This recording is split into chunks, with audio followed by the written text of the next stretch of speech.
ನಮಸ್ಕಾರ. ನನ್ನ ಹೆಸರು ಆಶಾ ಅಂತ. ನಾನು ಜೈಪುರ ಗ್ರಾಮ ಪಂಚಾಯತಿಯಲ್ಲಿ ಕಾರ್ಯನಿರ್ವಹಿಸ್ತಾ ಇದ್ದೀನಿ. ನಾನು ಕನ್ನಡ ಭಾಷಾ ಶಿಕ್ಷಕರಾದ ಆರ್.ಡಿ. ರವೀಂದ್ರ ಸರ್ ಇವ್ರ ಬಗ್ಗೆ ಮಾತಾಡೋಕ್ಕೆ ಇಷ್ಟಪಡ್ತೀನಿ. ಅವ್ರ ಬಗ್ಗೆ ಮಾತಾಡೋದಂದ್ರೆ ನಮಗೆಲ್ಲರಿಗೂ ತುಂಬ ಹೆಮ್ಮೆನೆ ಅಂತ ಹೇಳ್ಬೋದು. ಅವ್ರು ಶಾಲೆಗೆ ಬರೋಕ್ಕಿಂತ ಮುಂಚೆ ಶಾಲೆಗೆ ಗುರುತೇ ಇರಲಿಲ್ಲ ಯಾರಿಗೂ.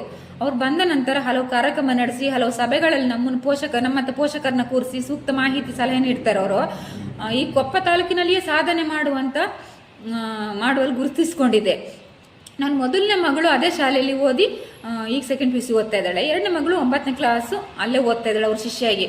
ಅವ್ರಿಗೆ ಮಕ್ಕಳು ಅಂದರೆ ಅಚ್ಚುಮೆಚ್ಚು. ಬೇರೆಯವ್ರ ಮಕ್ಕಳನ್ನ ಅವ್ರ ಮಕ್ಕಳಂತೆ ಕಾಣು ಇವರು.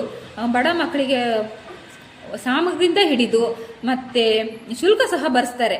ಶುಲ್ಕ ಭರಿಸಿ ಪೋಷಕರಿಗೂ ಭಾರ ಕಮ್ಮಿ ಮಾಡ್ತಾರೆ. ಸ್ಪೋರ್ಟ್ಸಲ್ಲೇ ಆಗಲಿ ಮಕ್ಕಳನ್ನ ಅಣಿಗೊಳಿಸಿ ಕರ್ಕೊಂಡು ಹೋಗ್ತಾರೆ. ಅವರು ಬಂದಮೇಲೆ ಶಾಲೆನೂ ಒಳ್ಳೆ ಇಂಪ್ರೂವ್ನೂ ಆಗಿದೆ. ಇಂಥ ಗುರುಗಳನ್ನ ಪಡೆಯಕ್ಕೆ ನಾವು ಮಕ್ಕಳು ಹೆಮ್ಮೆ ಪಡುವಂಥ ವಿಷಯ. ಮತ್ತು ಅವ್ರಿಗೆ ದೇಶದ ಬಗ್ಗೆ, ಭಾಷೆ ಬಗ್ಗೆ, ಪರಿಸರದ ಬಗ್ಗೆ ಎಲ್ಲ ಒಳ್ಳೆ ಮಾಹಿತಿ ನೀಡ್ತಾರೆ ನಮಗೂ ಮಕ್ಕಳಿಗೂ ಒಂದು ಹುಷಾರಿಲ್ಲಂತ ಕಾಲ್ ಮಾಡಿ ಹೇಳಿದ್ರು ಪದೇ ಫೋನ್ ಮಾಡಿ ವಿಚಾರಿಸ್ತಾರೆ. ಮತ್ತು ಮನೆಗೆ ಬಂದು ಓದಿನ ಬಗ್ಗೆ, ಅವ್ರ ಆರೋಗ್ಯದ ಬಗ್ಗೆ ಎಲ್ಲ ಸೂಕ್ತ ಮಾಹಿತಿ ನೀಡ್ತಾರೆ. ಇಂಥ ಗುರುಗಳನ್ನ ಪಡೆಯಕ್ಕೆ ನಾವು ಪುಣ್ಯ ಮಾಡಿದೀವಿ ಅಂತಲೂ ಹೇಳ್ಬೋದು. ಇವರಿಗೆ ಎಲ್ಲರ ಪರವಾಗಿ ಧನ್ಯವಾದ ಬಯಸಕ್ಕೆ ಇಷ್ಟಪಡ್ತೀನಿ.